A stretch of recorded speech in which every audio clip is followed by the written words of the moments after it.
बात फरमाए आमीन। 22 नवंबर 1977 में ईद अल अजहा के मौके पर लाहौर में बनने वाली उर्दू रंगीन रोमांटिक और म्यूजिकल फिल्म मोहब्बत मर नहीं सकती रिलीज।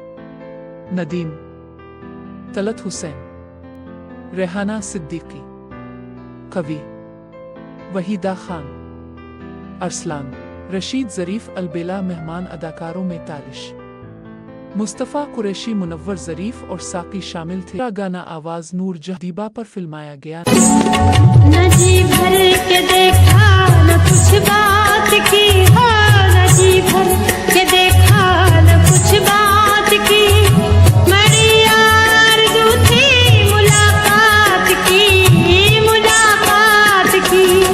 न जी भर के देखा न कुछ बात की। चौथा गाना आवाज़ नूर जहाँ की दीबा पर फिल्मी प्रस्तारों को ज़रूर शेयर कीजिएगा। ज़ेरोन के साथ रहें और हमेशा खुश रहें। शुक्रिया।